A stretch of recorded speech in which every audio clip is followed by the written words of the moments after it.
hatırım büyüktür öğrencilerde ama.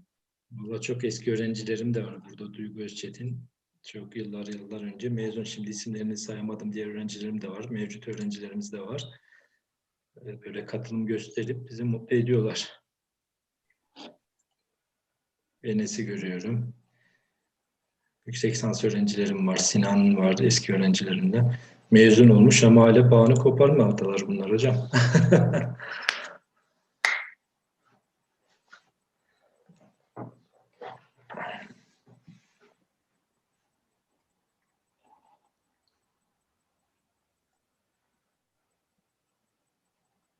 Sinan bizim ortak öğrencimiz değil mi Turgay Hocam? Olabilir. Sinan soy ismi neydi? Ben göremedim şimdi. Hangi Sinan? Aynı Sinan'dan bahsediyoruz bilmiyorum ama. Aynı Sinan olmayabilir sanki. Tamam. Yok hocam, aynı Sinan. Aynı Sinan. Aynı Sinan hocam. Sinan benim Erzincan Üniversitesi'nden Evet. bizimden öğrencim. Hı hı. Bizde İngilizceyi sevdi, geliştirdi. Sonra İngiliz Dil Edebiyatı okudu devamında. Evet, çok teşekkür ederim. Hepinizin hocam, benim üzerimde emeği çok fazladır. Hakkınızı ödeyemem. Yani şu an bir özel kurumda yönetici olarak işi yürütüyor yani. Doğru hocam. Popüler oldu. Hocam YouTube bağlantısını da kurdum. Linki chatten gönderdim. Oradan da takip edebilirsiniz.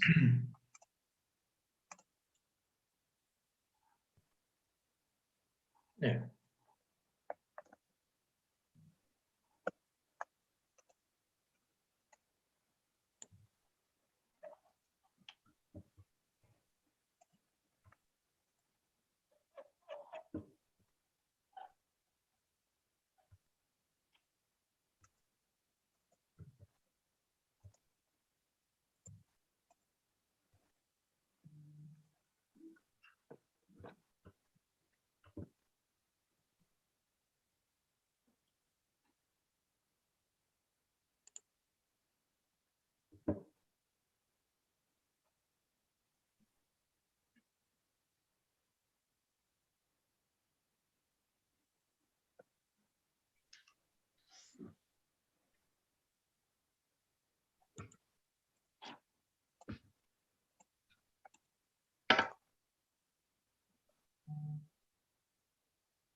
Evet, YouTube linkini de paylaştınız zannedersem. Evet.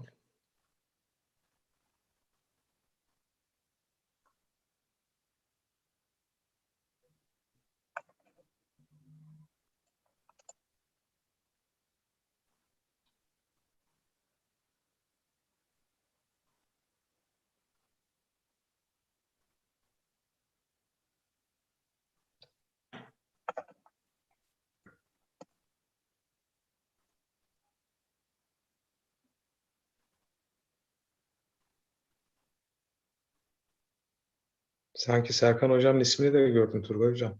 Öyle mi? Ahmet Serkan hocam burada mı? Ahmet Serkan Tanrıver Hocam. Hocama merhabalar, selamlar olsun. Hepinize iyi akşamlar diliyorum. Hocam, Harika güzel. sunumlar diliyorum. Heyecanla dört gözle bekliyorum. Sizleri çok seviyorum. Biz de bilmukabele Serkan hocam gayet çok özledik sizleri. Tabii Serkan Hoca benim lisanstan hocamdır. Bursa Teknik'ten de 7-8 yıllık meslektaşımdır. Orada birlikte çalışma imkanımız oldu. Canımsın. Çok teşekkür ediyorum Özgür'üm. Çok sağ ol. Çok değerlisiniz.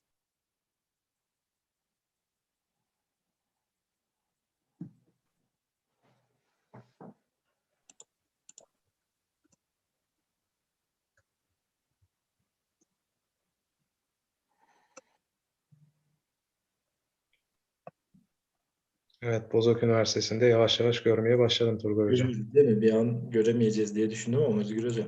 Yok hocam, yani bugün derslerimde duyurdum. İlgililer de böyle etkinliklere. Muhtemelen zaten 8 olmasını bekliyorlardır. Derse de böyle son dakika, yani tam vaktinde gelirler benim öğrenciler. E, Konu da iyi. Conceptual metaphor yani tabii yok konu zaten öğrenci grubu sayfasında falan da paylaştılar. Şu an 61-62 kişi olduk. hı hı.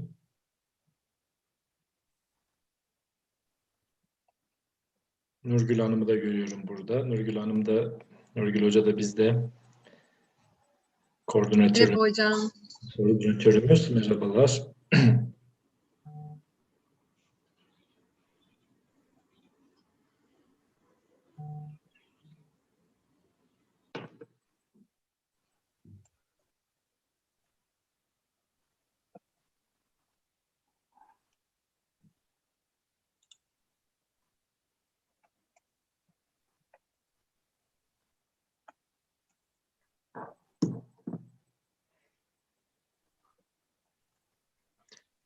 Katılımcılar devam ettiği için yani 1-2 dakika daha bekleyelim diye düşünüyorum. Evet hocam, bekleyelim çünkü oda dolana kadar bu kabul etmeye devam ediyoruz.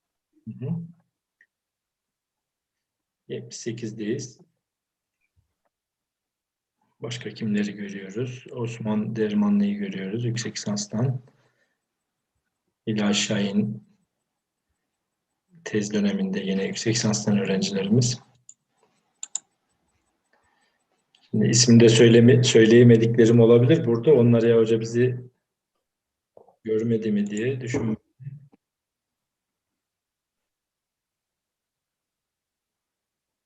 Samet Arslanoğlu bizim sınıf koordinatörlerimiz lisansta. Etkili iletişim kuruyor. Evet.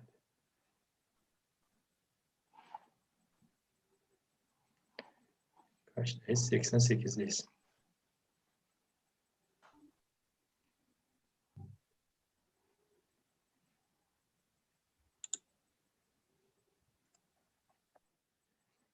Mini Hoca burada.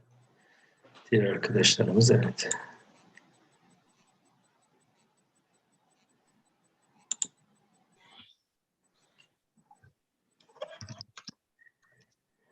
Kafkas Üniversitesi'nde de katılım var. Türkiye'nin doğusunda. Bir 10 yıl kadar çalıştım ben Kafkas'ta.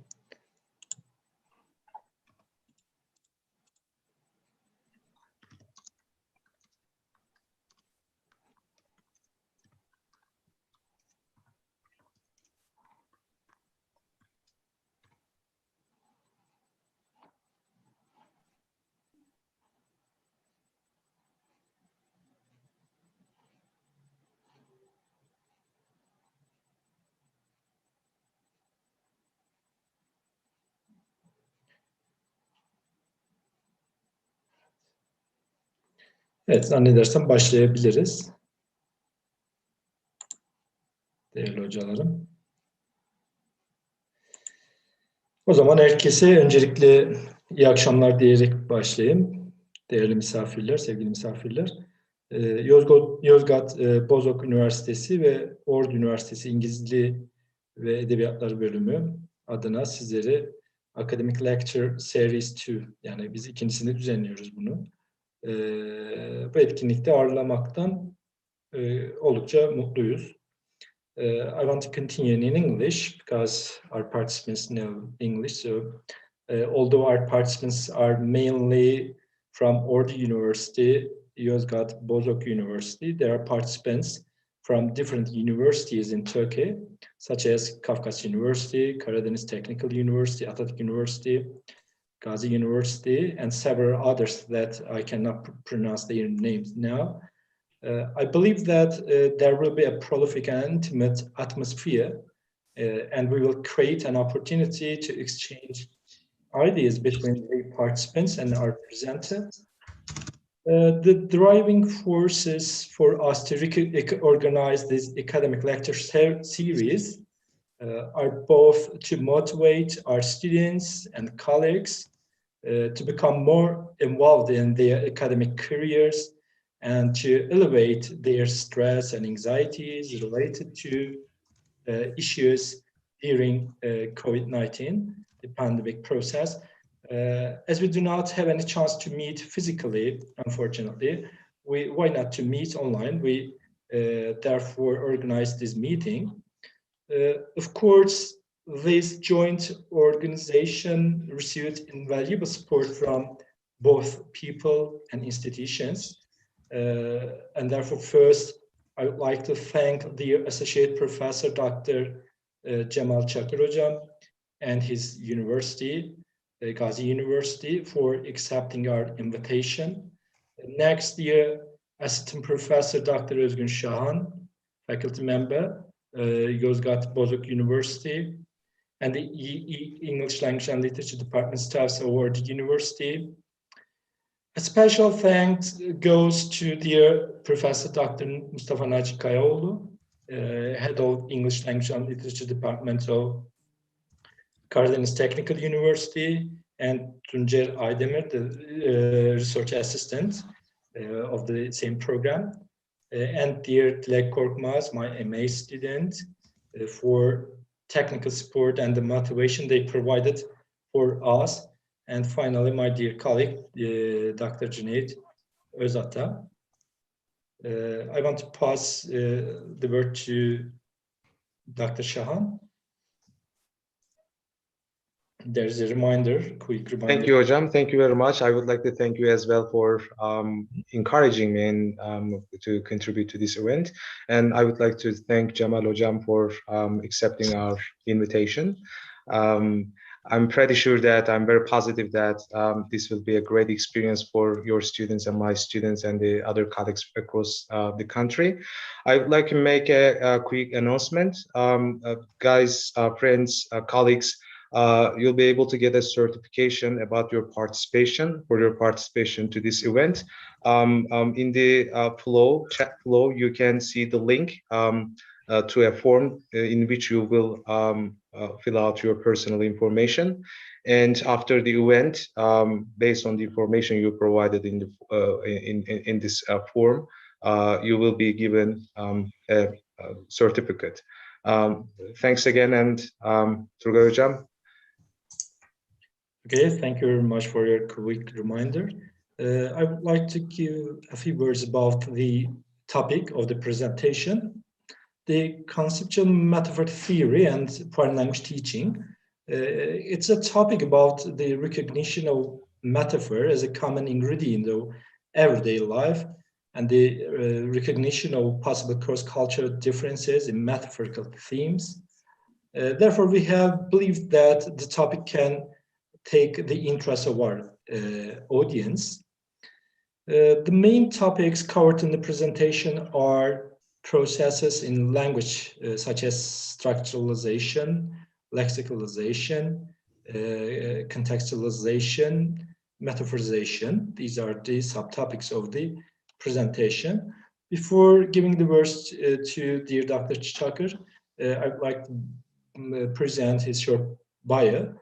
Dr. Cemal ÇAKIR is an associate professor at the Gazi University.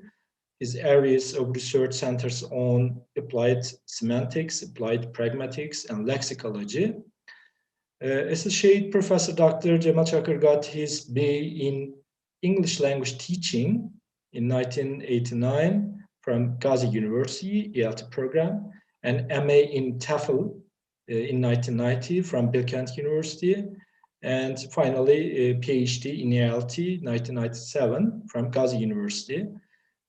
He has worked as an English instructor at the Gazi University ELT program from 1989 to 1997, and he has worked as a faculty instructor at Gazi University ELT program.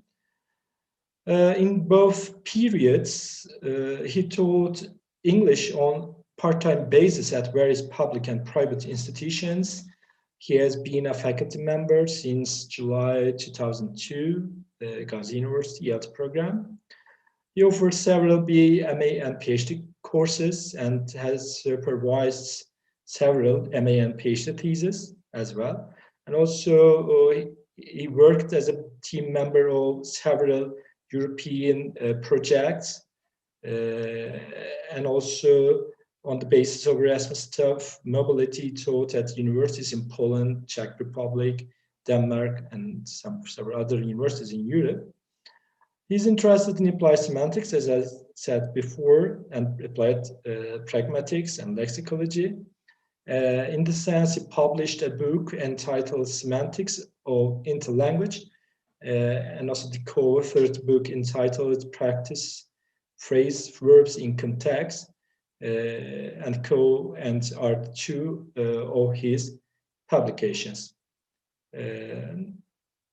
Now I want to pass the word to dear Dr. ÇAKIR. The scene is yours. Thank you very much. Hocam, thank you very much. Özgür Hocam, Tuncer Hocam, Dilek Hocam, for inviting me, for organizing this wonderful event. I'm now addressing, let me check the number, 100 distinguished participants, and I'm really privileged. I feel terribly happy because in this burnout period, we are now in the burnout period of the term. The spring term is about to finish, and it's about to finish us. Okay, what will finish what? I mean, are we going to finish the term, or the term is going to finish us? I hope the other way around. Everybody will get the final, leap and use the leftover energy sources to finalize this term. I wish every one of you wonderful two past holidays. We have had a national holiday yesterday, and we had the Bayram. I hope with the extra energy we got from these two interruptions, maybe breaks, wonderful breaks, I think we will be ready for the final round of our activities. And it's a very strange excitement for me because we have been addressing people face to face for many years, but shall I say thanks to or owing to or due to, because of either I can choose the complex preposition for that, but I would never ever imagine myself speaking before a screen to many people from my colleagues from Gazi, my graduate students, people from Assoc, people from Ordu University and Karadeniz Teknik. It's a wonderful interruption to our comfort zone. After this introduction, I would like to extend my special thanks each and every one of you for being with us. Although you can do something else, maybe some relaxing activity, you have chosen to be with us. Thank you so much. Again, the institutions or the university, English Language and Literature Department, Assoc University, Assoc University English Language and Teaching Department, and for the facilities provided by Karadeniz Teknik University in the person of Tuncer Aydemir Hocam, and especially Dilek Korkmaz Hocam. She invited me personally, and I said at the very moment I was invited, I said yes. Although I have the general tendency to say no at the beginning, but because of this, let's say, sudden abrupt change in our behavior, so I automatically said yes, and thank you so much. So, if you are ready, we can start. After this, very long introduction. Okay. So today's topic, can you see the full screen, by the way? Are you able to see the full screen? Excuse me? Ekran paylaşımını baştan Excuse me, yeah. Yes, now I think you're able to see it. Yes. Can you see the full screen? Yeah. Okay, thank you. All right. There is a saying in the world, there are more books than the population in the world about metaphors. Metaphor is a very hot subject. There is a saying about that. But generally, when I was an undergrad student, in my first teaching experience, when I heard the term metaphor, I thought of something literary, and literary figures, special creations of word combinations, some kind of matchings. But In the course of time, as I studied about metaphor, I discovered that there is a distinction between the literary metaphors and other metaphors. And my first interest in the metaphor started with the body-related terms, the idioms, the expressions, the figurative expressions covering body part. But when I was studying body part terms, I discovered the big theory of conceptual metaphor theory. I came face to face with big names, George Lakoff, Mark Johnson, Raymond Gibbs. These are the key figures, and then Zoltan Kovacic and many other figures, inaugurating the concept, defining the model, giving the details. Now today I'm going to give you just the snapshots, the key terms, key definitions, and the key examples for this very big theory in cognitive linguistics. All right, there are basically 4 processes in language. We have structures, structuralization, lexicalization, metaphorization, functionalization. As you see, they are interrelated, and in the center we have meaning. As you see a very strange shape of meaning, because meaning is multidimensional, ever-changing, and it is influenced by any of these processes. They are really affecting each other in some kind of immeasurable, unpredictable manner. That's why I tried to choose some kind of central figure of meaning in a kind of, odd shape. And these, again, we have the structural level, we have the lexical level, we have the functional level. These 3 were the ones we were taught at schools. But as I carried out my studies, I discovered another process, metaphorization, which we will address today. Okay, let's begin with the terminology for this big theory. First of all, the metaphor in a special definition, and the key thing, source domain, target domain, image schema, another basic concept, simple, or in other words, primary metaphor, complex metaphor, and linguistic metaphor. I mean, linguistic metaphor, I'm going to show you some kind of metaphor. I'm going to use iceberg metaphor to explain metaphor. It's going to be a meta-metaphor. It's going to be a meta-metaphor, a metaphor about metaphor. So I'm going to use as a summary image that iceberg, which I tried to draw with my very primitive online skills. Okay, these are the key concepts. Okay, let's define very briefly, according to this conceptual metaphor theory, what metaphor means. It's a mapping from a cross-domain, from the source domain to a target domain. So it's an inter-domain, cross-domain mapping. We can say aktarım, bir şeyden bir şeye bir şeyi iz düşürmek, aktarmak, in the conceptual system. But this mapping, aktarım, is not random, it is systematic.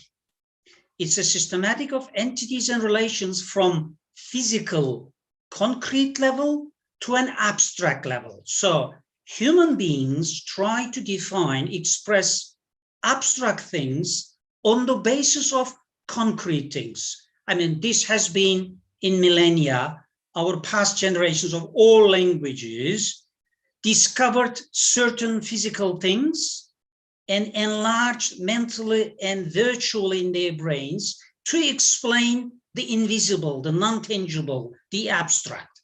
So I strongly recommend you to follow the readings and the books and articles of these 2 key figures. Actually, the inaugural book is The Metaphors We Live By, 1980. This is the key book. This is the seminal work, Lakoff and Johnson. These are the 2 names. I think most probably you will have them hard copy or soft copy in your libraries. So there are 2 key operators. We have the target domain, we have the source domain. Source domain is the conceptual domain from which we borrow metaphorical expressions to understand something abstract. So we need physical, concrete, tangible domains. We will see their typical categories. For example, journeys, war, buildings, food, plants. We will in further detail see them. And there is a target domain that is abstract. On the basis of the concrete, we try to explain, we try to elaborate, we try to explicate what is beyond our senses, what is beyond our physical capacity. For example, life, argument, love, theory, ideas, and social organizations. And this is another big source for every one of us. This is a wonderful book. And luckily, when you go to Google, when you click on search PDF, there is read-only copy. You can find this book with the read-only, let's say, version. Now, let's come to some source domains, I mean, concrete domains. Human body is used to explain many things at the heart of the problem, health and illness. And you follow the examples, please. The bold-faced examples, the bold-faced and the italicized examples are linguistic examples. The ones we use, the ones we verbalize, the ones we hear, we write. But we will see in our iceberg metaphor, there is some underlying level in which we have image schemas, simple metaphors, and complex metaphors. But in daily life, most probably unconsciously, unknowingly, we use them because we acquire them in our first language without being aware of the underlying basic fundamental, mapping relations. Okay, we have animals, plants, buildings and construction, machines and tools, games and sport. We will detail it in further again from our main book. We have money and economic transactions, cooking and food, heat and cold, light and darkness, forces, movement and direction. These are some basic source domains. Again, source domain is the concrete level.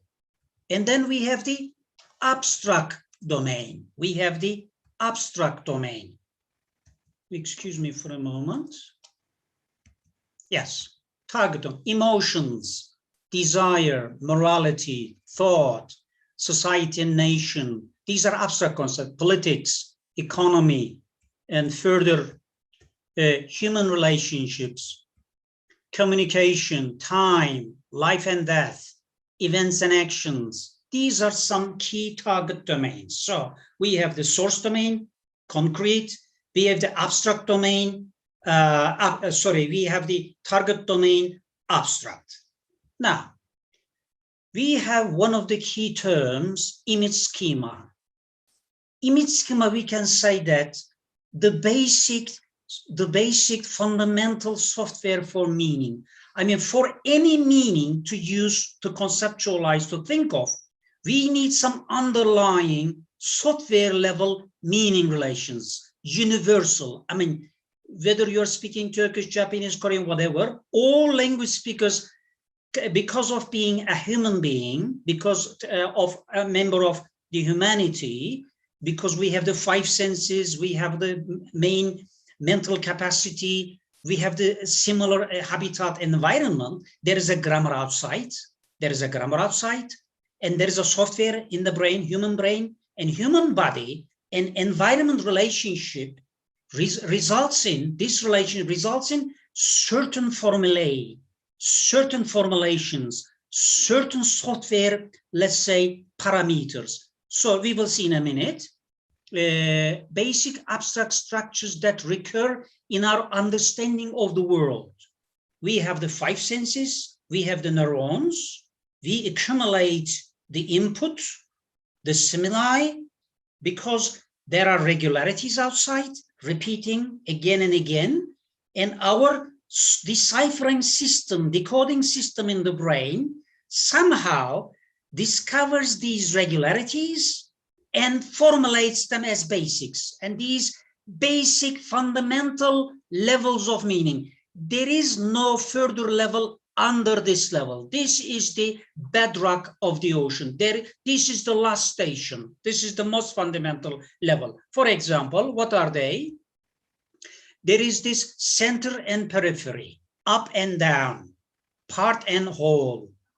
There is always a source, a beginning point. There is a gap, a distance between the beginning point and the arrival point. And this is true for animals, this is for atoms, this is for planets. Of course, this is true for human beings. Now, we have a beginning of this presentation. At 8 o'clock we started. Now, it will end up something like this at let's say 9 o'clock or something. So these are the image schemas: near, far, less, more, cause, effect, container. These are the basics. You can also refer to these references. And on the basis of each basic meaning software, we have the simple conceptual metaphors.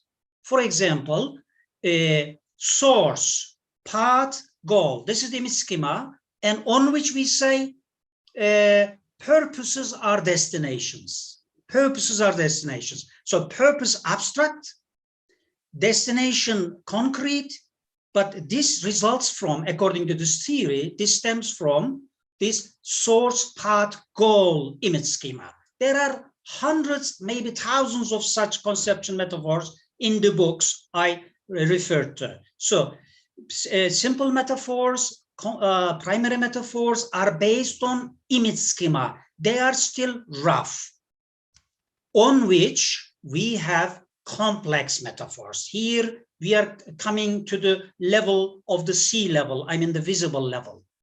These complex metaphors are built upon, they blend with or extend our primary metaphor. When you see the examples, for example, again, source, path, goal. This is the image schema, the ground level, on which we have purposes are destinations. This is primary metaphor. And now we have a complex metaphor. Life is a journey. Life is abstract, target domain, journey is concrete. So you can use this mapping for love is a journey, business is a journey, education is a journey, research is a journey, marriage is a, you can extend these examples. So as you see, when we come to the complex metaphors, we have some productive level. Now we have a wider view, and this is semi-universal. This is semi-universal. For example, for a typical Turkish, we will address the issue. Life is a yayla journey. For a typical desert person, life is a desert journey. For an Eskimo person, life is a snow or ice journey. Yes, we can use these ones, but basically the basic natural environment, the habitat, generally determines or shapes what kind of complex metaphors we are about to produce. I mean, you can also add further. You can also add further examples. All right. Now, I'm about to finish the keywords. Am I too quick? By the way, are you able to follow me? Am I too quick? Am I clear enough? I mean, I'm trying to clarify the basic terminology. You can follow, you can give me some feedback from the chat. Is it too technical? Is it too abstract? I don't know, because the concept is very abstract. Okay, thank you. Okay, now let's come to the linguistic metaphors. Linguistic metaphors are the ones that we use, the visible level. The level now we are using, we will be using. This can be a word or a phrase or a sentence that is the surface realization, the tip of the iceberg, the visible part. For example, life is a journey or love is a journey. We may have to go our separate ways. These colored red, italicized parts are the linguistic metaphors. Linguistic metaphor is the fourth layer, the upper layer, the surface layer, under which we have complex metaphor. Under it, we have primary metaphor. At the bedrock of the ocean, we have the image schema. So knowingly or unknowingly, many speakers of world languages use the linguistic metaphors, but without being aware that they are governed by some underlying levels of metaphors. Of course, as teachers, we are going to teach the linguistic metaphors, or we can call them metaphorical linguistic expressions. We can call them metaphorical linguistic expressions. For example, if you say our relationship's off the track, this is a mapping from journey, or you can say the marriage is on the rocks. So this is love is a journey metaphor. Lovers correspond to travelers. Love relationship corresponds to the vehicle. The lovers' common goals correspond to their common destinations on the journey. So we have, again, source, path, goal, image schema, on which we use purposes are destinations, on which we derive love is a journey, and every ordinary person in daily life can use them linguistically without being aware. And when we teach them, if you're not aware of these underlying levels, we may also miss them. We are metalinguistically aware people, and after reading these things, and after having a lot of trouble with the production level, with the comprehension level of these linguistic metaphor, I mean, we are an exceptional, but ordinary users of language in general, without being aware of the underlying levels of, I mean, they don't pay attention. I don't think they very rarely pay attention to those, underlying software level. I think they shouldn't, because in ordinary life, if we think about these, very minute details of language, I mean, we cannot communicate. Communications are spontaneous, some kind of artistic event, and situationally, on the spot taking place. But we as experts, it's our profession, we need this metalinguistic awareness, I think. This is another big reference for you. Okay, here is the story. Now let's come to this. It is my drawing. If you have enjoyed this drawing, this is my drawing technique I used on PowerPoint. Okay, at the bottom we have the image schema. Over it we have the primary or simple metaphor. Over it we have the complex, but they are under the sea, invisible. We are not aware, but we can hear people say we are off the track. This is the linguistic metaphor. Basically, we are supposed to, we are required to teach. Sometimes we may not teach them. There may be some kind of problems of understanding. So this is the level. This is the picture. So for a typical English, underlying complex metaphor is life is a sea journey. By and large, is a sailing expression, for example. It's about the direction of the wind, and it's about the sails, the position. It means in all conditions. And some bloggers say, many native speakers are not aware of it. But we foreign language teachers, I think, had better pay some attention to them to better explain, first of all, as a receptive skill, maybe to understand. Yes, maybe in a convincing manner, we can say. This is a typical, I mean, there are a lot of navigation-related, sea journey-related expressions in English. What about Turkish? This is my hypothesis. Life is a yayla journey because our core culture up until 1950s and later had been the yayla. I know that there are yaylas in around Ordu. Çambaşı, am I right?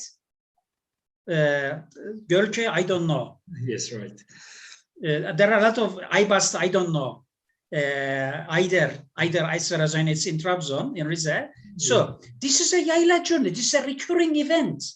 This is the very activity that ordinary people in their, I mean, many of these linguistic metaphors were produced, were created by ordinary people. In the past, we didn't have dictionaries. In the past, we didn't have linguists.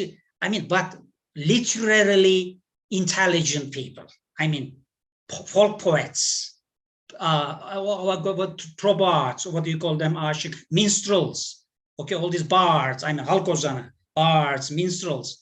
I mean, some exceptionally gifted people mapped that concrete to the abstract. Okay, for example, göç kervan yolda dizilir. Actually, düzelir. Düzülür, düzelir, dizilir. I mean, we have some Galata measures, you know. Onu odasını toplatmak deveyinde. Before this study, I didn't know that deve was a key animal for our culture. Because in Turkey, we don't have deserts, but I asked all elderly people, oh, deve was a sign of wealth, it was a sign of richness, and it was something like today's tır, today's, main transportation vehicle. So deve is everywhere. Atla deve mi? Deve dişi gibi adam. Deve yüküyle bilmem ne. Everywhere is deve. And deve is Turkish. Deve is Turkish. I mean, not desert people, because in the creation of these metaphors, maybe 5 centuries ago or 10 centuries ago, people used in their, caravans, in their travels to yaylas or to other, winter quarters or summer quarters, use deve or horse. So the key animals in your habitat help shape your metaphors. This is coming from it, and we use it. Although we live in cities, although we don't have all these animals or all these environments, we are able to use them. Okay. My hypothesis is that many of our metaphorical linguistic expressions or linguistic metaphors are derived from, okay, universal one, source particle, cyclical event, because people go to yailas and return from yailas. It's a cyclical event. So states are locations, purpose are destination. This is my hypothesis. These are primary metaphors, but we have a variety of complex metaphors for Turkish. You can say life is a semi-nomadic journey, agro-pastoral journey, sheep herding, a cyclical journey to and from Yayla, blah, blah, blah. So finally, you can say problem solving or life is a journey to from the Yayla with a herd of sheep, basically, with pack animals, including deve, camel, horses, etc., donkeys, and with a group of people.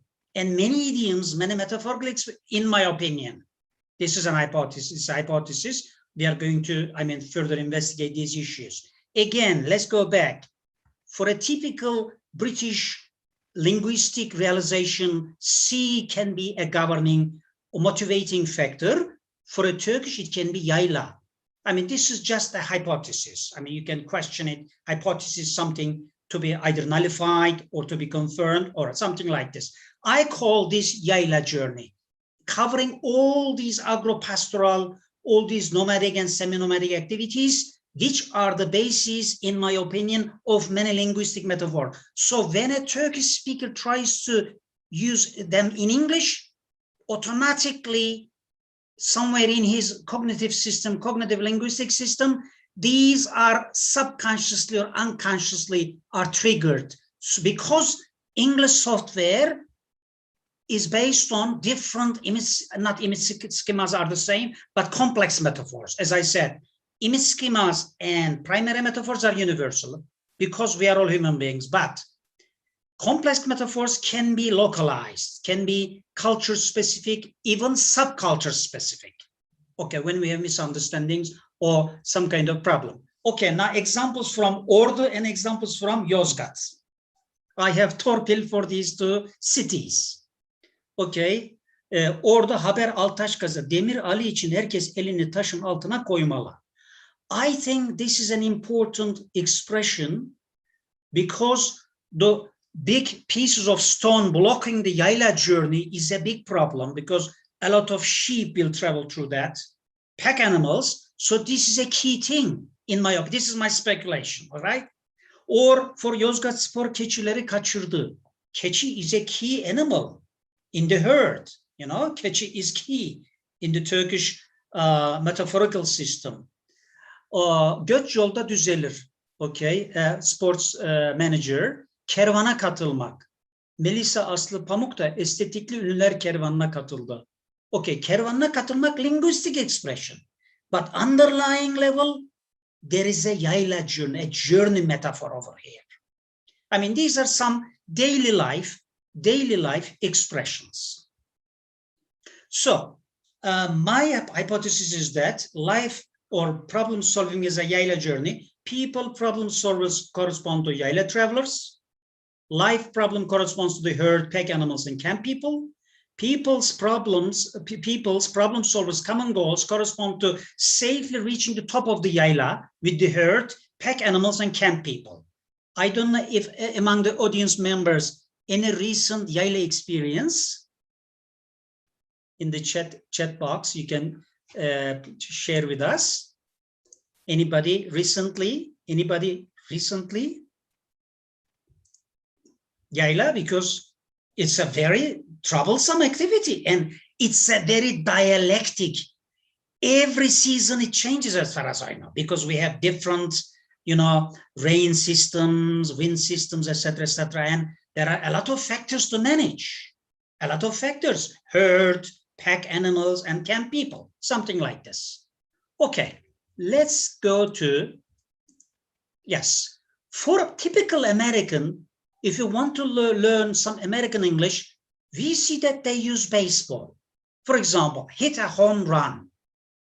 That's highly successful operation with a very I watched for 3 months baseball every day, but I couldn't understand it. But I asked the natives, they tried to explain. I cannot understand, but I understand this one. There is a central point.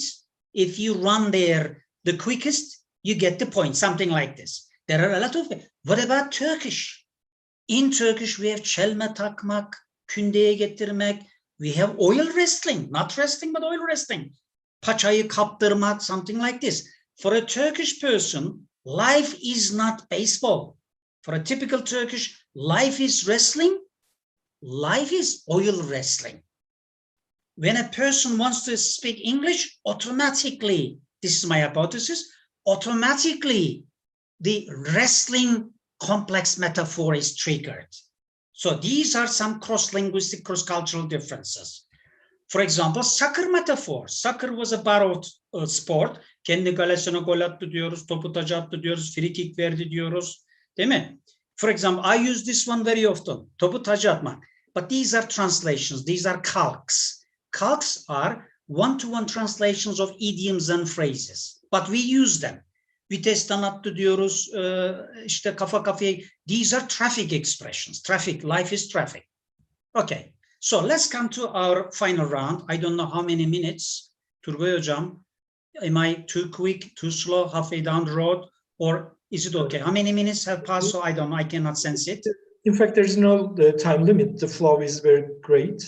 All right. Thank you. Now let's come to our link. Now I've tried to give the basics, the key terms, the key concepts, key definitions, and cross-linguistic similarities and differences. Now what happens when we try to learn and teach and learn a foreign language, especially non-literal level, figurative level, idiom level, implicature level? I mean, because in the foreign language, we are addicted to the first meanings normally. A1, A2, maybe B1, we should first teach them the key literal meanings, but life is not literal. In most cases, this is non-literal. So there is another big name in this field, István Kecsich, another Hungarian scholar, Hungarian born and educated scholar. And he says, he observes that idioms, implications, and situation by others have similarities in their development through the cognitive mechanisms. By cognitive mechanisms, scholars mean metaphor, conceptual metaphor, related concept, metonymy, and conventional knowledge. The folk theory, folk traditions, without which foreign language learners are in the void. I mean, they cannot make any sense. You know, the typical story, cats and dogs, it was raining cats and dogs. There is a real event taking place in the folk tradition because there was not today's roofs, I mean, very well, baked, tiles, ordinary, dried bushes, etc. When it was heavily raining, the cats and dogs using them as their beds, very cozy places, heavy rain, and the weight of the cats and dogs, and everything is in the living room, something like this. So if you don't know this folk theory, folk narrative, you cannot understand. And we will see in a minute. This is called non-arbitrary. I mean, many idioms are coming from a real past concrete event. It is called motivated. But this motivation is not psychological term. It's about conceptual matter. Motivated means it is not arbitrary. There is a historical event which is directly related to the idiom. Okay, which are responsible for meaning structure of these linguistic expressions. So first level, what can we do? First of all, as teachers of English as a foreign language, we have to know the basics of the metaphor theory. Am I right? I mean, first of all, as a teacher, to teach them, we have to be equipped with the basics, the basic terms, the mapping, the source domain, the target domain. Is it too high a standard, or is it some kind of core standard for our profession? I kind of think that it's a core standard. I'm not saying a pure researcher, a cognitive linguistics researcher. I'm saying if you want to teach that non-literal level, we have to address some key issues in, that meta level, meta metaphor, the metaphor of metaphor, something like this, the beyond level. So to raise awareness in our learners, we have to know the basics, because consciousness raising is important for many learners, because they already have this capacity, this which is called metaphorical competence in their first language. So actually they have this system. Thanks to L1 acquisition, everybody knows semantics, syntax, pragmatics, all processes. I mean, we have structuralization, we have lexicalization, we have function, but we have to be made aware of it, because we have acquired them automatically before the critical age. Now we have to rediscover them, but not as a philosophical or theoretical thing, but the key. For example, you can use these cats and dogs example, and you can use baseball, you can use other games, etc. So metaphorical competence in L1 develops without instruction. It is unconscious, but we have to reconsider it for the foreign language, because as another big name, Evet Köveçe says, identifying conceptual metaphors and relating linguistic metaphors, I mean, the verbal ones to the underlying ones, much more demanding than for many language learners than cognitive linguists would expect. I mean, we have to be very selective, choose a key list of linguistic metaphors and relate the common ones. It's not going to be a very theoretical example. I will give you further examples about that. This awareness raising has some, let's say, contributions. Frank Boers, it's another big name in applying conceptual metaphor theory to foreign language teaching. I recommend every one of us to follow Frank Boers' readings, a lot of readings, incredibly useful and thought-provoking and intriguing. First of all, L2 learners will recognize that metaphor is a common aspect of everyday language. Two, they will recognize the metaphorical themes, conceptual metaphors and source domains behind those figurative expressions. For example, baseball. If you are teaching Turkish to a foreigner, you will teach oil wrestling, for example. You will describe, I tried 3 months to understand baseball. I have very little knowledge. Maybe I'm an idiot about baseball. I'm interested in games, etc. But I should sit and read again and again. Something like this, snooker maybe, some other games. And most importantly, three, they will recognize the motivatedness, the non-arbitrary. If we have idioms and figurative expressions now, it is not random. There is a scientific, historical, cultural reason. There is a motivation behind it. And there will be, of course, cross-cultural differences, as I talked about in games, sea journey, Yayla journey. And this is going to be a wonderful cognitive readiness.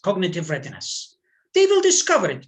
I mean, a contrastive study, because we have the L1 as our main wonderful, precious, source, grouping these metaphorical linguistic expressions, grouping them around the same conceptual metaphor, around the same theme, because they call it dual coding and showing them with pictures, with videos, etc. If you group them, if you teach them through dual coding, which means explain it verbally and use pictures, use videos, and experts say that tentative results of the research studies show that explicit teaching is more productive than implicit. Explain it, but as long as they are correct, no problem. But if you don't know baseball, can you explain it? Can you explain baseball if you don't know it? No. At least some key rules of them. And if a person doesn't know oil wrestling rules, etc., what is this paçayı kaptırmak? Because in Turkish wrestling, we have a trouser, okay? Special kıspet, all right? So when your opponent grasps it, captures it, okay, most probably you will lose some kind of, you need this fault theory, and this is the non-literal big galaxy, all right, which generally we cannot dare to travel through, normal. When I was in a conference in Germany for a business English IATEFL special group conference, some material designers in Germany, I mean German speaking, German designers said that we are excluding many idioms because we don't know them already.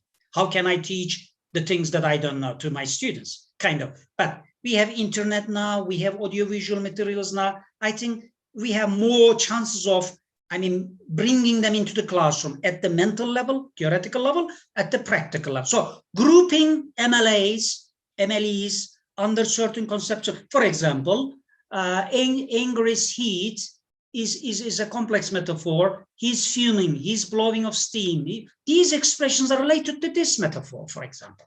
Or angry behavior is dangerous animal behavior. Don't bite my head off. He's beginning to bear his heat. These are the things. There are lots of hundreds and thousands of examples in this book especially. This book is a teacher-friendly, user-friendly, learner-friendly. There are the definitions, there are a lot of examples, there are speculations, there are gray zones, there are bright points, there are dark points. All of them are here. And this procedure, grouping MLAs, can be utilized for frequently used linguistic metaphors, supplemented by pictorials to illustrate the literal reading. First, to illustrate the literal reading of the figurative expressions, line drawings, visuals, mime, and video clips. These supplementary techniques are expected to make figurative phrases more memorable, more suitable for dual coding. We have to recycle them again and again, using pictures, explanations, videos. We will aim at fewer expressions, but we will aim at full learning. We cannot teach everything. Maybe there they will develop some kind of an aha moment. As a researcher, it took me years to have these aha moments. Because for me, metaphor was something of the genius of some literary figures. Yes, many literary figures are big figures because they create many metaphors. But their metaphors are generally individual level, not daily life level.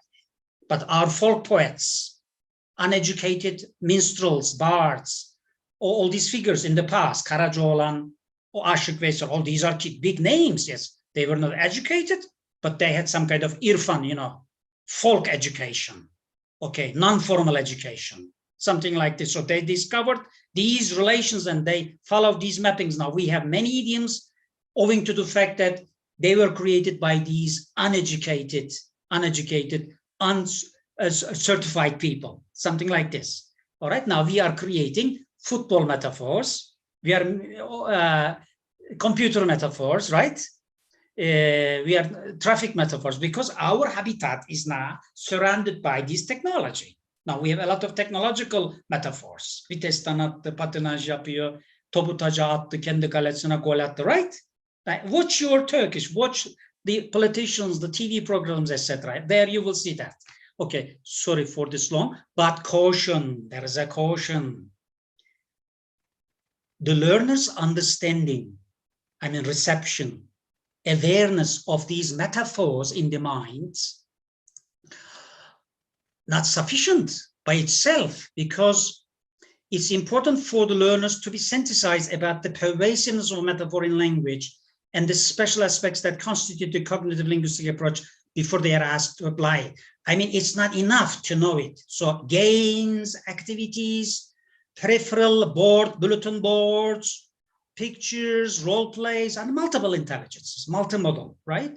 So we will pick, if any, in the course books. If not, we will supplement key metaphorical, common, frequently used key metaphorical expressions, and with explanations, with pictorial help, with YouTube videos, etc. We will recycle it. We will grade it. We will ask them in the examination, in oral interviews. And we will say, if you use this kind of from this list, you will get some extra points, washback effect, Our learners are crazy for it. Our system is wonderful. If the learner knows what to be asked about in the exam, the highest level of motivation. psychologically, something like this. All right. There are some descriptors for us to choose some materials. There can be, for example, the same conceptual basis and the same linguistic realization, or we can have similar linguistic form, identical conceptual basis. For example, look down on, one knows in English, similar linguistic form. Hidung tinggi, nose high in Malay language, but burnu büyük, burnu havalarda in Turkish. Similar linguistic form, but exact, what is it? Physical position is mental attitude. This is the complex metaphor. Physical position is mental attitude.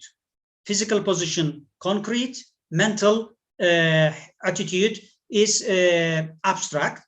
Excuse me for a moment.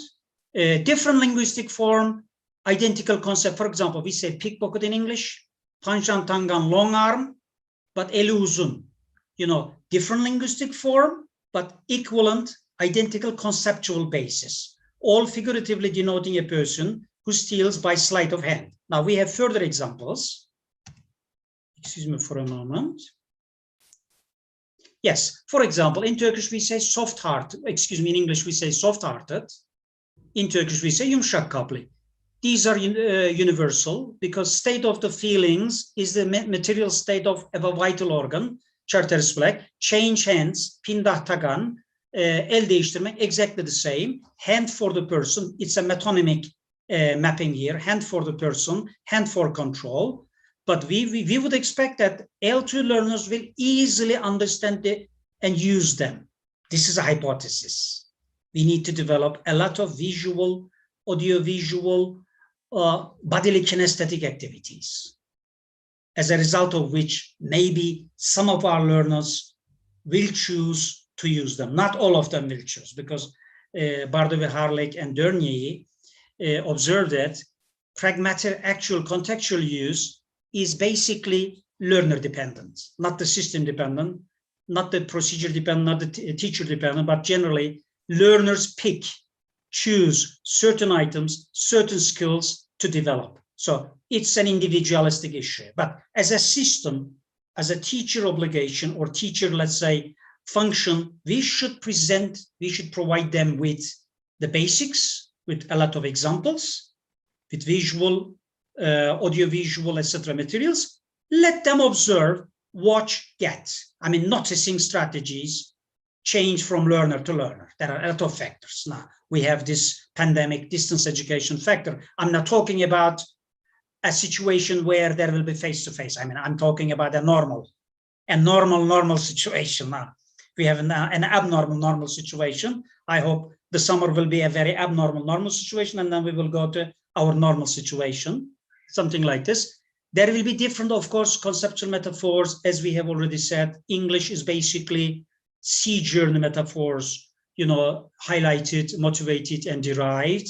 Also, I checked this book and they say gardening, horse racing, typical English metaphors, but Turkish, this is my hypothesis, like yayla journey. You can also add agropastoralism, carpet weaving, or oil wrestling. English, more frequent use of metaphoric expression related to cricket and baseball. Yeah, I don't know, many of you are aware of cricket. Can you explain the rules of cricket? No. They're a strange game for us, but you know, English-speaking world, crazy for it. Crazy for it. Yeah, we follow their championships from the international Navy channels. They are crazy for it. But we are crazy for cirit. You know cirit? Cirit atıyor diyoruz, değil mi? But no more cirit. But cirit is not in our metaphorical linguistic. We have oil wrestling. We have many other games. But we have some borrowings, knockout, coming from boxing, something like this. So more attention may be paid to the differences. Maybe they will learn the different ones more easily than the similar ones. Sometimes the more different is more tempting, more alerting maybe. Again, it depends on the learner. It depends on the classroom management, classroom number, I mean, how many people, the learners, you know, readiness, etc., etc. I'm about to wrap up. Sorry for this very long. And also, this is very important for explicit teaching, highlighting the etymological origin means giving the history of the metaphor. You know, dolap çevirmek in Turkish has a story. Dolap çevirmek. In the past, there was segregation. I mean, ladies in one room, gentlemen, this is called segregation in the past, but there was some celebration. Young gentlemen in one room, young ladies in another room, they are attracted by each other. And there was a closet, wooden closet in between, in the wall, separating the two rooms. There was a revolving wooden box, closet. And in the celebrations, the young girls were offering tea and desserts to the other room. But under the cloth, sending messages, some letters, all right? And the gentlemen receiving them. And the singer ladies, kızlar siz bir dolap çeviriyorsunuz. There is something tricky here, kind of. But we don't have now that segregation. We don't have that. But we have this expression and explaining this historical original story. This is called etymological origin. For example, showing someone the ropes is a navigation thing. An experienced sailor instructing a novice sailor how to use a sailing, operation, something like this. I think just like it was raining cats and dogs. If you give the full story of the first original day when we had this expression, it was raining cats and dogs, it's better. And let me tell you one thing, in 1980s, there was a TV commercial trying to sell some kind of English material, and they were repeating it was raining cats, and everybody in Turkey knows what it was raining cats and dogs. So repeat, but meaningfully, correctly, or in line with the requirements, or in line with the conditions and the affordance of the learners of the schools, etc. But we should have some core, common, frequent, metaphorical linguistic expressions effectively taught. But all teachers of English, whether ELT graduate, literature, whatever, they should know the basics of this theory to be able to manipulate up-to-minute classroom operations. Am I right? Or is it too lofty a goal? I mean, chat board, I can get your reactions about that. Is it some kind of super level extraterrestrial goal? Or am I some kind of realistic in my suggestion, in my advice? All right, thank you so much. I'm about to wrap up. Okay, so translation, yes, we are against grammar translation, but translation is not always useless. And experts say for difficult matters of language, foreign language, if you pay more time, if you relate things, if you synthesize things, if you have big questions, if you do it again and again, the neural network gets stronger. So translation is not a useless activity. Yes, grammar translation is an old-fashioned method, but from time to time, for some activities, for some purposes, translation. Now we have the emancipation of L1. The direct method, tyranny, because of that, L1 was some kind of prohibited. No, L1 is a big capacity, is a big help for us. So this is, let's call it the emancipation of L1, okay? As long as there is some kind of extra help, extra contribution of the L1, why not use? I mean, any method is in itself or by itself useless. It depends on how you use it. What kind of, in what rationale are you using? I mean, your rationale for using the technique may be problematic, but no technique, even ezberlemek, many language items should be memorized. I mean, memorization cannot be totally discarded from the system. Any method, any moment for any kind of learner can be of some kind of use. We have to be flexible. This is called informed eclecticism. Bilgiye dayalı, görüye dayalı seçicilik. Yoksa rastgele ondan buradan 5 tane şeklinde değil. Kind of. Sorry for this harsh wrap up. I think I made my message clear enough. You can use some songs, film scripts, editorials, short stories, brochures, pick some metaphorical linguistic expressions there, and you can help them discover complex level, and then you can let them go to primary level, and then the image schemas, if they can, and some cross-linguistic, maybe cross-cultural awareness can be highlighted there. Thank you so much. I hope I have made my point clear enough. I hope it has not been a waste of time. I hope you are still there. Thank you so much for your patience, for your attention, for your all kind of being. Thank you so much. Thank you very much, Cemal Hocam. It was a great presentation. I think this is the best thing that has happened during pandemic time, because as the teachers and students, you know, we have such opportunities to attend these such great talks from different experts, from different teachers, researchers, and it has been a very enlightening talk to me. Now, friends, teachers, colleagues, if you have questions, comments that you would like to address, please feel free to use Turkish or English to ask your questions in both languages. So it's a discussion time. Özgür Hocam, thank you very much for your remarks.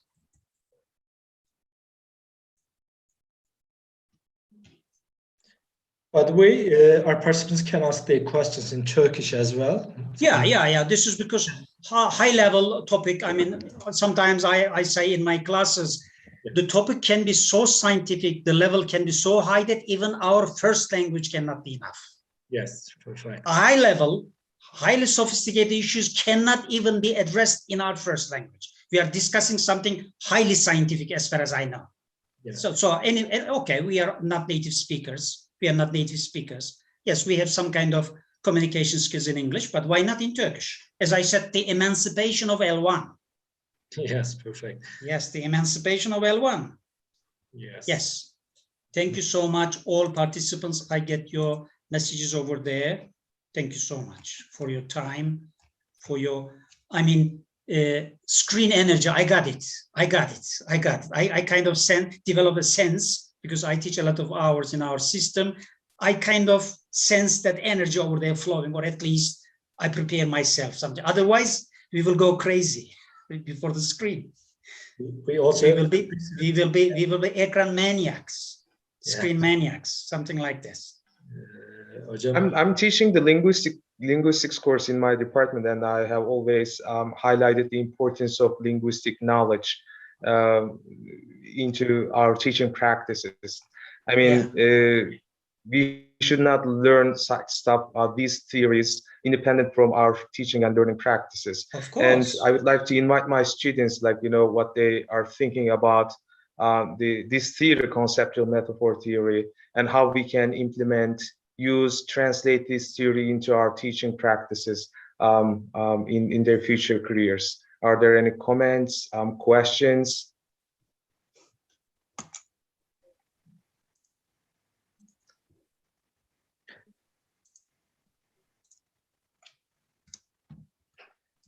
Cemal Hocam, by the way, I want to just have your ideas about how to link the conceptual metaphor theory to reading skills, because while we are asking our students to read an English text, they need to activate their cultural schemata.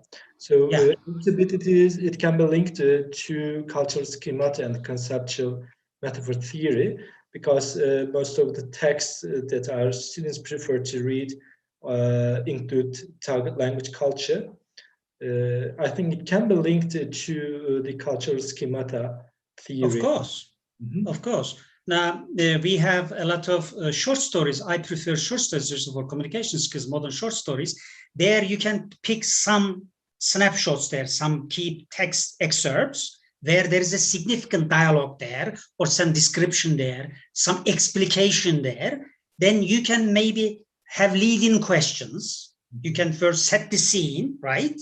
First they have this quick reading, first they then scan, and then they can focus on such, why? And then you can give some, extra balloons, some cultural background information, some historical event, to contextualize that text, that event, some intertextual link, some intratextual link maybe.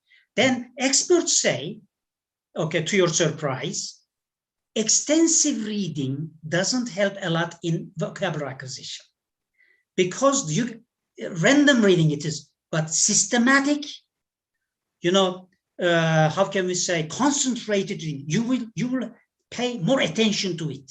link it. I mean, shorter text, culturally significant, contextually significant, communicationally significant, right? Not ordinary. It can be for films also, for video viewing. It can be for songs, any kind of material. Because first receptive, then first input, and then noticing, and then intake. It takes a lot of time. Very well designed, maybe activities, very carefully selected material. Maybe, as I said, short stories, modern short are wonderful. For example, every day I read some 10 pages for my mental relaxation in Turkish and in English. Short stories and short dramas with a lot of dialogues in it. Yes, wonderful. I mean, to boost, to help them first discover maybe, internalize maybe, those culturally unique maybe elements, but communicationally significant, especially interculturally significant when they get together with the native speaker, all right, in order to avoid some pragmatic failures. Every now and then, if you say, oh, you misunderstood, no, I mean, it is rubbish. I mean, then stop speaking. I mean, we are not here to apologize to people, something like this, but normal to make mistakes, maybe to commit big errors, sometimes pragmatic breakdowns possible. But why not, as you say, instead of a lot of untargeted readings, why not target on certain texts, as you said, full of culturally significant, important and relevant material? Yes, thank you so much. You're absolutely right. Thank you very much. Cemal Hocam, we have a question from one Yes. participant in the chat Yes. box. I don't know whether you can see it or not. Yes. I can read aloud if you like. You have mentioned about Raising awareness. I can read it. Thank you. Okay. I'd like to ask you what kind of strategies you suggest us to raise the interest. Yes, very good. A1, A2, B1, a lot of maybe we can say culturally shocking maybe events, some surprising events. Maybe, for example, baseball. I tried hard, 3 months. I couldn't learn it, but some funny events, some culturally shocking events, some different events, maybe shockingly similar events that depending on the learner, maybe cartoons, but you will first develop those lead-in questions, set the scene, and then you will ask, what is the man doing? Why? Where? Home. Is he going home? Hit the home run. Is he talking about that kind of game, pictures, videos, recycle, role play? Then, of course, they will raise awareness. It will take time. Sometimes explain, no problem. Emancipation of explicit teaching, another emancipation. Yes, sometimes implicit, sometimes explicit. We were taught, with a very innocent rationale, all implicit ways, which resulted in sometimes some production, but which resulted in some kind of, loss of energy. Sometimes explicit, but when you explain, know it 100% correct. Go to Google, go to documentaries, find it, ask native speakers, and then teach. As long as you explain correctly, no problem. Even you can explain in Turkish. We are not here talking about language. We are talking about language, meta level. Explain it because the learner should say, that aha moment is very different. For some, we don't have aha moments. Maybe in the entire life, very few people cannot say aha. Every learner's intelligence is different, right? But short, seemingly short texts, short videos, short things, but in terms of content, very rich, very interrelated, very multidimensional. Tasks should be very simple, doable, but linked. And I recommend you for task design, activity design, Soner Yıldırım Hoca. He has got 3 wonderful YouTube videos at Inget. YouTube, I watched these. I learned a lot. In terms of activity design, step by step, difficulty level management, all these things. The design, the shape, how brain reacts, something like this. I mean, this is the content. How to design is given by Soner Hoca, Soner Yıldırım, Inget YouTube videos. I think he has got 3 videos out there. I hope I have made my point clear enough. I'm seeing the person, Samet Hocam. Is it some kind of, have I put the ball into the touch? Remember that? Topu taca mı attım yoksa did I explain it? You see, we have this English one. Where is it?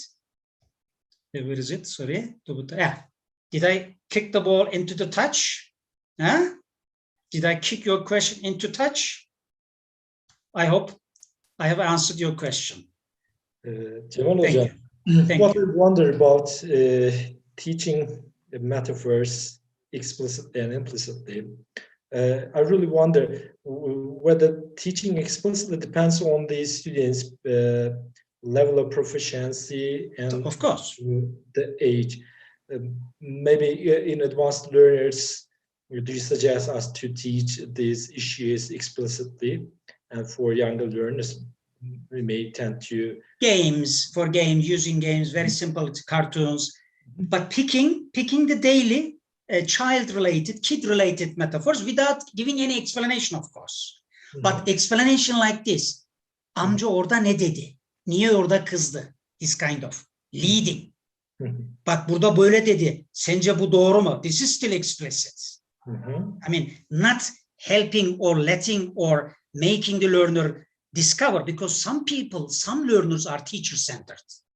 I mean, externally controlled. I mean, depends on the learner. Some learners like the initiation by the teacher. And it depends on the learner type again. You know, there are some psychological traits. Different learners have different strategies and styles.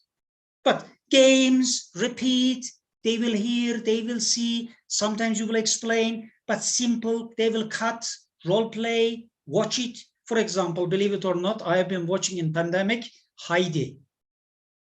For teaching purposes, as an adult, I like it very, very, very well. And I watch the English ones and the Turkish one. TRT dubbing is wonderful, wonderful.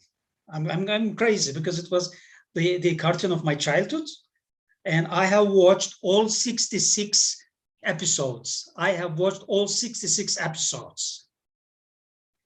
And I am developing some activities. I'm picking some parts from that, because there we have social pragmatics, pragmalinguistics, everything is there. Even though it's for kids, I think it's for a society. I mean, I don't know whether in the audience there are members crazy for Heidi.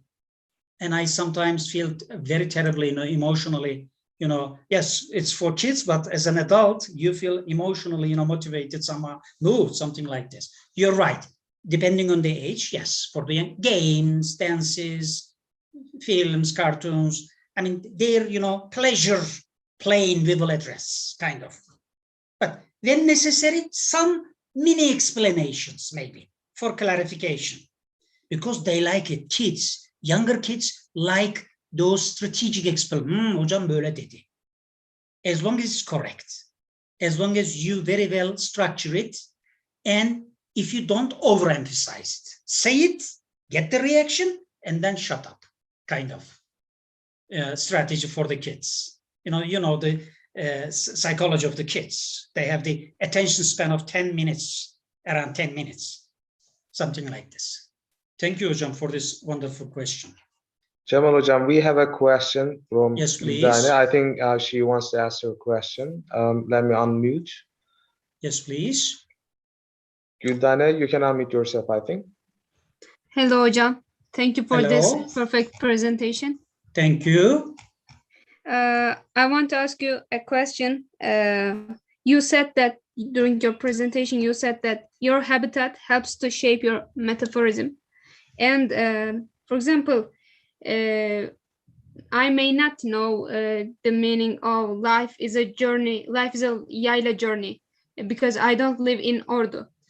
So can we say that even though you live in the same country, you may still be unable to understand that metaphor?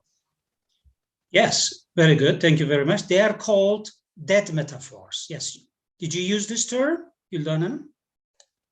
Did That you use the metaphors? term that metaphor? Did you use the term that metaphor? Ölü metaphor? No. Or you mean by that, you mean the pronoun that or the adjective that? Which one did you use? Adjective that. That. They are called that metaphors. They are in the active linguistic system, as you are right. The habitat is no more relevant around ourselves. We maybe unconsciously we use it because when we acquire it, but we cannot, as I said, define it, explain it, but we can be made aware of it, right?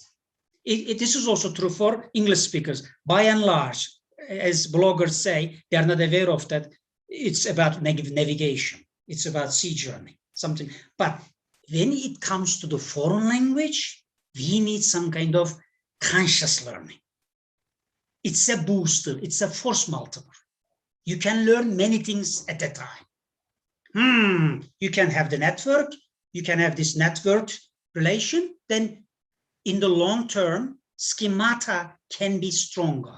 You will have the retention possibility more if you have this network in a stronger manner, I think. Thank you, hocam. You're welcome. Cemal hocam, I have a cool question. Yes, please. My personal takeaway from your presentation, one of my personal takeaways from your presentation is that embedding metaphors into our classrooms might be quite motivating and engaging for learners. But like, you know, in our education system in Turkey, you know that teachers' performances, administrators, schools' performances are kind of evaluated based on students' performances in the national exams. I mean, Yes. putting emphasis on metaphors or embedding metaphors in the classroom would be attractive to the teachers because the ultimate goal, underlined ultimate goal here in Turkey is to prepare students for the national examinations. Would teachers be comfortable using metaphors or teaching metaphors in their classrooms? What do you think about that? Very good question. As I said, in the washback effect comment, there should be actually, I mean, we should think of all our education and assessment system from the scratch. Because if our students are motivated towards assessment, I mean, if there is something, a universal observation for Turkish learners of English, including each one of us, including me, we are the products of the same system, we should have these strategically important elements in the curricula, in the syllabi, and in the assessment content. And let everybody know that, okay? This is kind of motivation, stick and carrot, you know, kind of. And our learners are ready for it. It's up to us, the adults, the professionals. And also further than that, there will be some kind of 10-minute or 15-minute non-classroom, non-grade moment, which is possible for many teachers. There we will be human beings because language is a human being skill, right? Because we are using it in our first language. Let's go human being moments where any kind of design of the activity, maybe you will attract some learners. Even there is this statistical, I think, fact, whatever you do, there will be 5% who will say no, Mr. and Mrs. knows. But if you can reach, if you can, you know, touch some 50% more, it's a big step forward. But again, in the assessment criteria, there should be these issues. Otherwise, people will stay in the station of literal, but non-literal is possible now in this internet revolution age, in this multimodality age. But when I was a kid, it was impossible. But now it's possible. Parents will help. Parents cannot say, oh, it is the school's job. No, it is an equal responsibility of the parents, of the municipality, of the society, because we acquire our first language with the participation of a lot of partners, a lot of layers, situations, and context. When it comes to foreign language, one course book, one teacher, a teacher cannot do it. And I'm applauding every one of you. We have been doing a wonderful job in a foreign country with limited capacity. We are teaching some extraterrestrial thing in the classes. At least we are teaching structures. It's a big thing. You cannot be against structures. Without structures, you cannot communicate. Of course, language is not. As I said, there's structuralization, lexicalization, functionalization, authorization. At least we are doing, but we need some extra help from the Ministry of Education, from the parents, from the third sector, from the foundations, because we have to develop a mini virtual society. By virtual, I don't mean the technology. I don't mean this distance education technology. Everybody should help, because when we acquired our language, our neighbors helped us. The shop assistant helped us. The bus driver helped us. Everybody helped us. Still we are learning. But we are leaving this huge burden on the shoulders of teachers and the groups of, no, it is technically impossible. Everybody should be, in the activity, primarily parents. I saw these when I was teaching in Denmark and in Sweden. I saw a school. I was invited to a school in Denmark where 1/3 of the curriculum is taught by the parents. Parents go to school and teach. It was in 2007. The coordinator told me 1/3 of this school business is done by the parent, 1/3. 1/3 by the teachers, 1/3 social service experts. Incredible it was. It was a school, real school, up in the forest, 15 students with a lot of facilities. I'm not promoting a different country, but this is a good model. And we should take good models and apply it. And in the streets of Sweden, I saw parents speaking to their children in English. And Karadeniz Teknik, seminar, Olca talked about it, this kind of, family, parental involvement. Teachers cannot do so. Assessment is a kind of carrot for us, booster. It's a motivation. Why not? Our teachers can do it. Instead of extra irrelevant coverage, discard them. Little but necessary content, full teaching and full learning and full assessment with full skills, with these extras. Without these extras, we stay at the literal station. No problem with that, at least literal station. We are taking people to the literal station of language. It is a big step forward. Let's not be over critical of our job. Let's criticize, let's be objective, but let's not be too much, harsh about our doings. And I'm proud of my former students. I'm proud of the, sacrificing teachers now in the system. Now, everybody understand, but teachers cannot do it. We have to change the concept of school, the concept of curriculum. The entire life should be the learning sphere everywhere. They say that we designed schools 2 centuries ago because of some external conditions. Now, many of these external conditions are over. We have to rethink education, everything. And we have a wonderful new generation of teachers with a big horizon. All right, we have to think it again and again, including mathematics, Turkish, history, geography. And we should relate all these courses to each other. We should pull down the walls between these, subject areas. All subject areas are in the same brain, should help each other. Am I too surrealistic? I don't know. I don't know if my message is clear. I'm speaking. It was quite clear, Hocam. Thank you very much for your extensive explanation. Because we have a new learner, we have a new age, we have new challenges, but we have incredibly new, wonderful capacities and affordances. All right? We and a ready generation of teachers. I know from my department graduates, okay, their eyes are glittering. Okay, they're open-minded, but we need coordinators. We need, big brains to organize these events, to relate all these seemingly unrelated, but they are all related. They are all happening in the brain of the learner. The learner is one. We have to help the learner, help himself or herself. English is not a separate course of education. Turkish, without Turkish development, how can a learner go, English levels, etc.? I mean, Turkish, reading habits in Turkish, writing habits in Turkish, thinking habits in Turkish. Basic culture, without a basic culture, how can a foreign language learner think of social pragmatic differences, all these conceptual differences? First, primary school, secondary should give the learner the basics of culture. The native culture should know what yayla is, for example, and should travel to some yaylas, should see some animals, our pack animals, should have some Heidi experience maybe.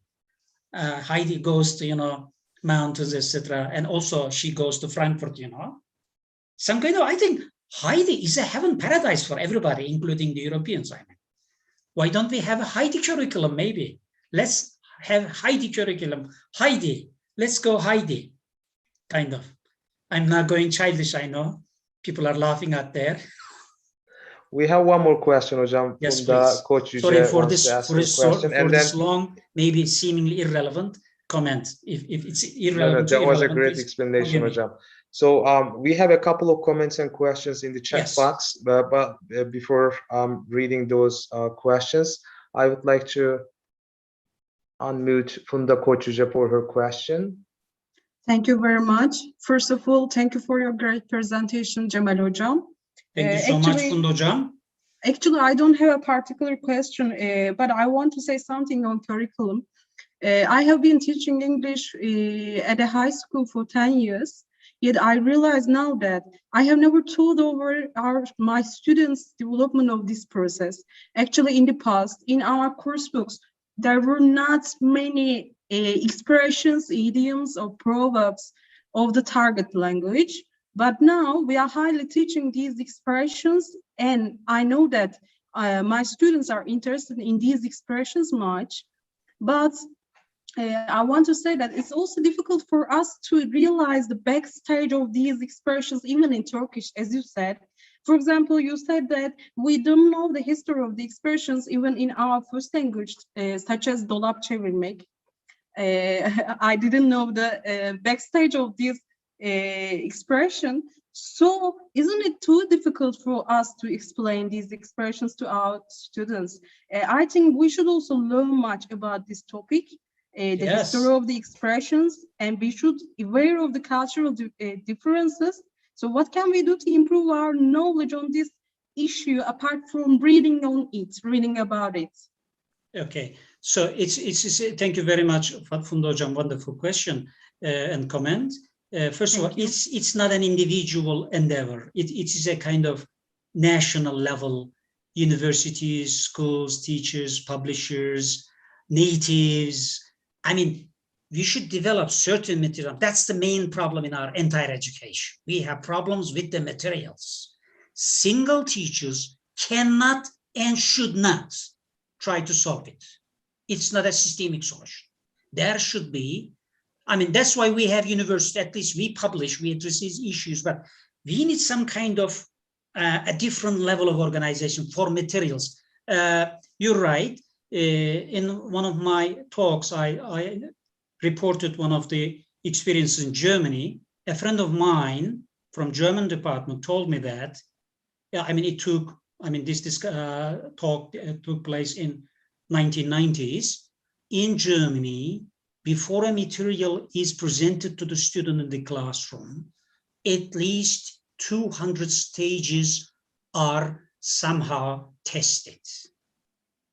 In Germany, I'm reporting a person who lived there, who got educated there. I think it's a material problem. I'm not talking about print material, print plus, virtual material. This is a problem, I think. And we have a lot of resources. We have people, we have universities, but somehow we have very small group trials for the solution. I know. So they are all good intention. I don't say that the people who try to find but this is a big task. I mean, individual people and practitioners The teachers are practitioners. The teacher, every teacher in the classroom can have his or her style, but you are not responsible for creating original materials. It should be centrally organized and provided. Am I, Turgay Hocam, Özgür Hocam, Selçuk Hocam, am I realistic about this? That's right. Yes, I mean, Right.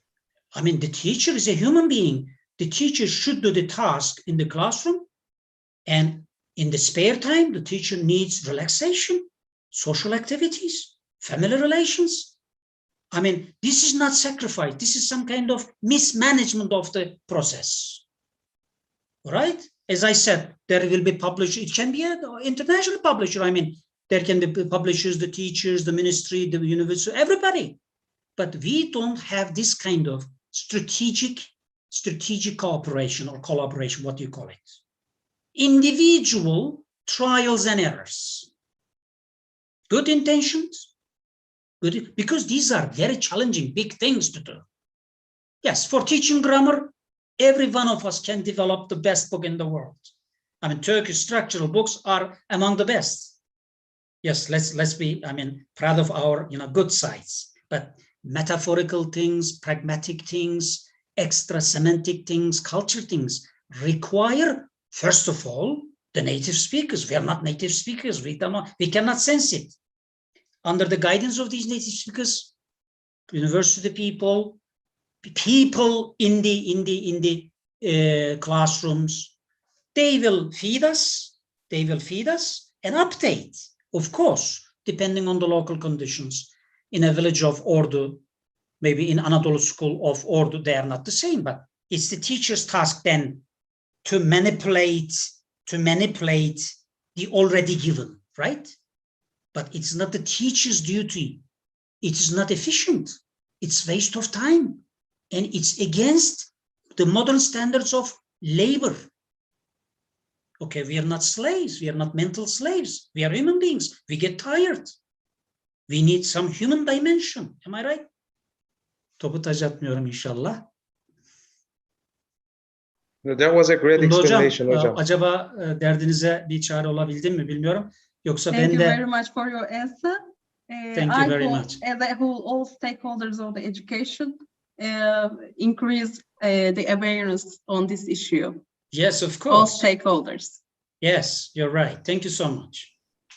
Thank you for your answer. And Thank also, you. Hocam, like, teachers should be cautious about teaching metaphors in that, like, you underline that we are not native speakers, like, metaphors, cultural issues and other things might require native speaker norms.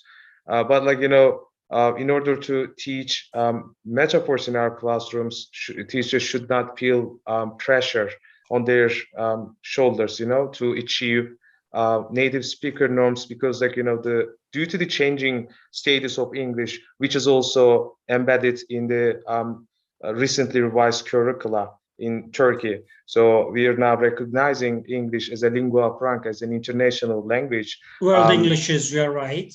Definitely. So as such, as you underlined during your presentation, it might be better to focus on commonly shared values, yes. commonly like shared like metaphorical items, linguistic items in our classrooms, and then maybe we can go beyond unfamiliar culture-specific metaphors in yes. the classrooms. Yes. Hocam, your talk has also encouraged young researchers in that. Merve Köksal is asking for some research ideas about that. Probably she's in the process of deciding on her thesis topic, and she must have be motivated by your talk. Yes, I mean, for some suggestions.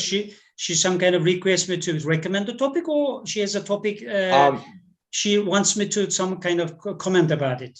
Yeah. Which one? Maybe like this is what kind of research can we possibly do on this topic? It will be an interesting topic. A lot of, from content analysis to vocabulary teaching. You can teach a lot of, there are techniques, for example, dual coding, different modes of, presentation of the topics, explicit teaching, implicit teaching, hundreds of topics you can think of. or you can investigate. I said Yayla journey. There can be other metaphors. You can discover overlaps. As I said, I recommend her to go to Frank Boer's publications.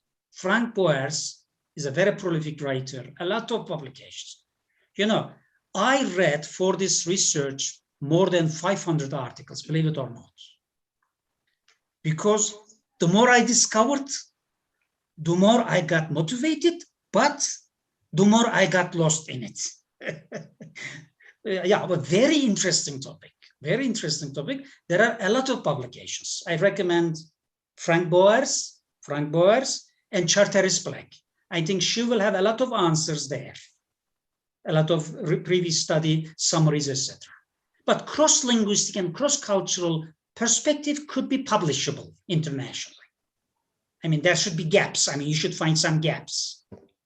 And finally, I should tell you, başa çıkmak. I investigated 4 English books, full version, full Turkish translations for my study, hand manually, not a computer check. I read 5 English books and all 5 translations, and I checked all those metaphorical linguistics visually, and it took me 2 days nonstop. Before the computer, I noted down. I found from the book, I noted down. It took me 2 days, the manual work. There I discovered bir şeyle başa çıkmak. It triggered my research. Bir şeyle başa çıkmak. And then I got this story. Okay, unfolding, and I climbed up the yayla. And I have this, bir şeyle başa çıkmak, bir şeyle, bakın, bir şey ile başa. O ile çok önemli orada. And English people say handle, they use hand. And they say face, for example, they use face method. We don't use face very often. Very interesting. And if I were an anthropologist, I would find it. I mean, there must be reasons for us to say bir şeyle başa çıkmak, for them to face something. We say karşı karşı. We say hep karşı karşıya. I have speculations, but I don't want to share them now. I have a lot of speculation, because the more I investigated, the more I thought about it. And some kind of traveled in a time zone, the areas, the times which now up in this, but the language is here in my mouth as a dead metaphor, but habitats, as Funda Hocam, or I don't know, I don't remember, Hocam, I think Merve Hocam, I don't remember, they are gone in the past, but I am using it. I am assigning meanings to it, something like this. So I strongly recommend you, first of all, to follow these key, Kovacic, Raymond Gibbs, Lakoff, Johnson. They are incredibly big books and big articles. I definitely will, sir. Thank you very much. Thank you so much. Cemal Hocam, we have one more question, and this can be our final question. Thank you. In the chat box by Ruki Odabaşı, I think. Can you see the question, or do you want me to read it? Odabaşı, yes. To explain the etymological origin of the metaphors, should we know more about our traditions, historical backgrounds? Yes. Should the knowledge, language, and history be? Yes. This is called folk theory. This is called folk narrative. It's the big treasure for us. I mean, it is the black box of language. Folk narrative, folk theory, traditions, conventional knowledge are the breeding grounds of these metaphorical linguistic expressions. Yes. The more you read about history, the more you read about other cultures' history, the more you see the overlaps, the mismatches and matches. And you begin to say, aha. You have a lot of aha moments. Okay, again, these are for our professional meta skills, right? Because in order to manipulate our all classroom or extracurricular activities, we have to have this super view of our profession. These are required elements. These are not luxury level of knowledge. These are required core level, because it's about non-literal. Language has 2 layers, literal, non-literal. They are equal. So we cannot just go sterilize and say, okay, I'm just going to go literal. Yes, no problem. But why not? Our brain is able to do that. Just strategically read it. You are right. Read your history. Think about your language. Read about that history. Look at the geography, the basic activities, core economic activities, cultural activities, their weddings, etc., etc. Yes, simply yes, of course. It's a very good comment. Thank you very much. Cemal Hocam, thank you very much. Thank you so for, much. For this Thank great talk. It has been a very productive evening for me. I would like to thank you once more on behalf of my students as well. I really would like to extend this discussion with my very own students in my classes. Now, I would like to invite Turgay Hoca for the closing remarks. Thank you, Özgür Hocam. It was great moderation. Thank you so much. Okay, thank you very much. Before starting the closing remarks, I want to pass the word to dear Dr. Ahmet Serkan Tanrıver from Bursa Technical University. Why? Because he has a very deep experience in language teaching with different age groups and also a wide range of experience in teaching different skills. So a long experience as well. I want to get his feelings before going for closure. Ahmet Serkan Hocam from Bursa Technical University, because I believe that this topic has interested has taken his interest much. Yeah. Hello everyone, Cemal Hocam, thank you so much. Thanks a million for that really insightful and also at the same time entertaining presentation. I felt really honored, respected, and distinguished for being here, for being in such a great community. Because thanks to your presentation and thanks to those lovely questions, I was able to gain some insight about the use of metaphor in classroom, for language classroom, in teaching English as a foreign language. So yes, metaphor is an indispensable part of our lives, and it should be incorporated in our syllabus in teaching English. So I do not have any questions because all valuable questions had already been asked. Thank you so much for that really lovely presentation. And unfortunately, I have had no chance to meet you personally, but I hope in the future I will have that chance. And by the way, I would like to express my sincerest gratitude to my close friends, Mr. Özgür Şan and Mr. Turgay Han, and they are my family, I should say. And when I see their faces, I really feel excited and happy. Thank you so much for making me one of the hosts here. Thank you. Thank you so much, Ahmet Serkan Hocam, for this wonderful set of remarks. I'm moved by your remarks and nice to meet you. I hope I would like to invite you to our campus and host you there in our wonderful campus. And every one of the participants, I would be delighted to have you on our Gazi University, Gazi Eğitim campus. And I've already been to Kazakh Karadeniz Teknik and Yozgat, Bozok, and also Ordu campuses. Wonderful. Thank you so much. Okay. Thank you so much for joining. Thank you very much for your thanks as well. By myself, I have learned several new items and checked my understanding of cultural awareness. Further, I could gain an insight, cross-cultural differences on imageable metaphors. So this perfect and impressive presentation has bridged also semantics to applied linguistics. Now I would like to open the closing remarks and thanks.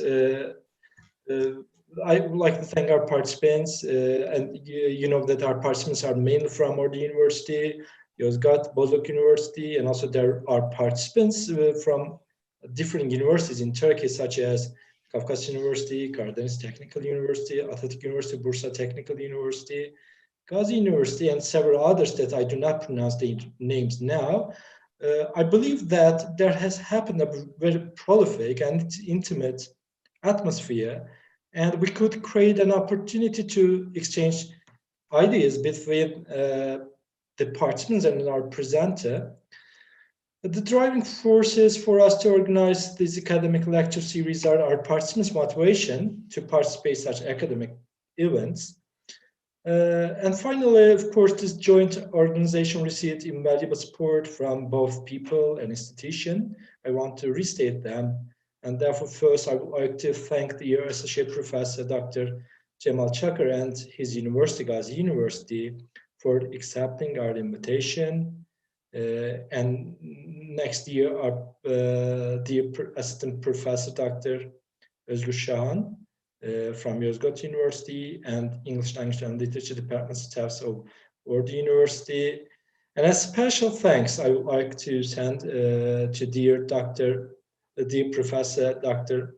Mustafa Naci Kayaoğlu, head of the English Language and Literature Department of Karadeniz Technical University, my colleague Dr. Selçuk Center from Kafkas University, and special thanks also goes to research assistant dear Tuncer Aydemir from Karadeniz Technical University, and dear Dilek Karkmaz, my MA student, for their technical support and the motivation they provided for us. Thank you very much. Thank you all. Have a nice evening. Goodbye.